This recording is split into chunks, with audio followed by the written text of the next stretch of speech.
So in the season 1 finale of She-Hulk, the show didn't just break the fourth wall, it destroyed the whole goddamn building.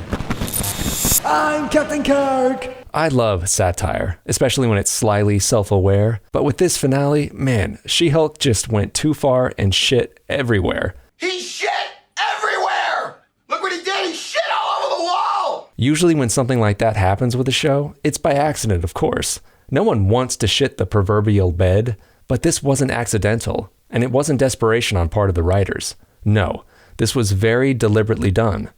But why? Why would Disney and Marvel seemingly shoot themselves in the foot? Well, they didn't. Not really. If they do end up getting hit by anything, it'll be the ricochet from their own gun, which implies that they did take a shot at something. But it wasn't their own foot. It was ours. So let's get into that.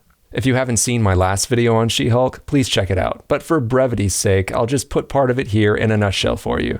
She-Hulk was developed by a woman, for women, with the very deliberate attempt to appeal to female interests alone, like dating, fashion, and boys. Disney and Marvel aren't trying to satiate current fans with this show, but rather bring in new ones, young women in particular. This demographic doesn't typically have an interest in Marvel productions, or take it anywhere close to seriously. So to reflect that mindset, She-Hulk doesn't care about itself, and doesn't take itself anywhere close to seriously. Looking at the show from this angle, it kind of explains a lot of male POVs with the show, negative ones in particular. But actually, the styling of this show is a very calculated play on the studio's part. They damn well knew men were not going to like this show, and that, in fact, they were going to raise hell over it online. This explains why we get such subversion of male characters throughout the show, and why, in the finale, we get a group of men standing around complaining about how much they don't like She-Hulk. A lot of guys are just going to see this scene as a big middle finger back to them. And it kind of is, but it's with a little wink too. And this isn't a comment on the criticism currently proliferating on the internet, but a prediction of it. Season 1 was sketched out, written, and most likely all shot long before it ever came to air. They knew the kind of reaction they were going to get. Not because they're clairvoyant, but because they know how critical certain fans can be about the things they watch. The show is not referring to any one critic in particular, but an amalgam of all the faceless critics out there on the internet. So why take the piss out of guys like this? Well, because that's what audience members like this would find funny. And if you are a guy watching this show, well, that's cool. But you've got to be able to laugh at yourself a little bit, you know, to keep yourself grounded. Don't you remember that SNL sketch with William Shatner when he told those Star Trek fans to get a life? I'm a lifelong Star Trek fan, but I thought that was really funny. So there's your shot in the foot. It's just an appendage. No one's going to die.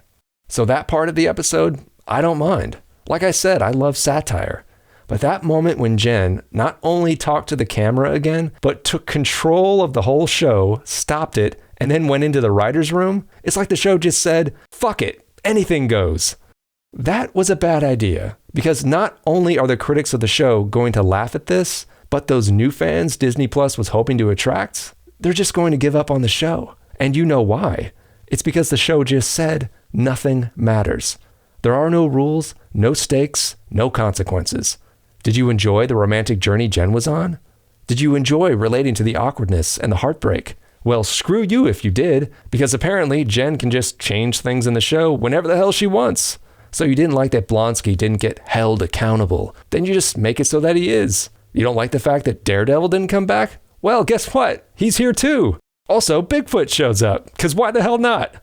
I enjoyed the fact that Jen was self-aware. It made me think of Ferris Bueller. But at the end of his movie, Ferris didn't jump off the screen, bust into the offices of Paramount, and demand that John Hughes change the ending. No, Ferris was still tied to the rules of his fictional world. There were consequences of his day off. But by the end, we feel satisfied because the characters made it through their struggles. And by doing so, they earned what they got. They didn't just snap their fingers and make it so. This She-Hulk ending was like a big middle finger rolled up into a nice big shit burger with piss on the side. The thing is, this could have worked though. And not just the ending, but the whole show. This kind of very on-the-nose, self-referential kind of satire worked like a charm in movies like Monty Python and the Holy Grail and Blazing Saddles.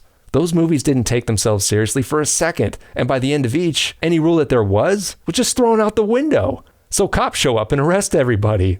Sure, why not? They get off their horses into a car and drive off, but not before invading the set of a musical? Yes, give me more.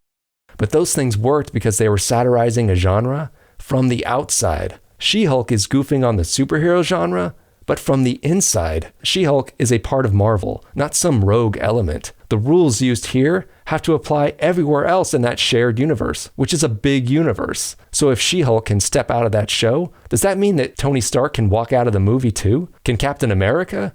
Why did the Avengers ever assemble at all, when all Nick Fury had to do was call up the screenwriter and demand peace on Earth? You see what I mean? I don't think they realized the can of worms they opened up by doing this. Like a time travel movie, make up whatever rules about time travel you want, but you have to stay consistent about it within your own story. Because if you don't, people are going to get frustrated and turn your movie off. Unless, of course, you're Time Cop, then it's okay. The problem with this show begins with its beginnings. It should have never been made by Disney to exist within an already established shared universe. This show should have been made at another studio, like Paramount. It doesn't matter. But call it something else. Something like Big Green Girl. That way the show could have avoided pulling out its own proverbial rug. And since it's original, the show wouldn't be held to anything pre-existing or any set of rules. But why would a young girl or woman who was enjoying this show be happy with just letting the main character change the story to their liking?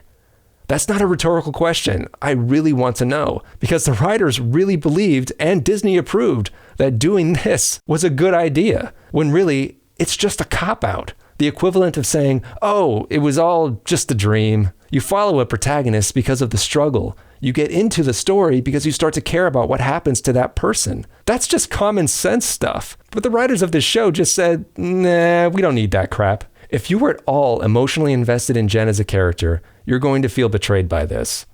So were you one of those people out there that liked the show? Did you like Jen and put yourself into her shoes? Well, fuck you. You're an idiot. With this episode, the showrunners and writers didn't just say, get a life with a little wink and a smile. No. Here's what they said. This is all stupid, and so are you for watching it.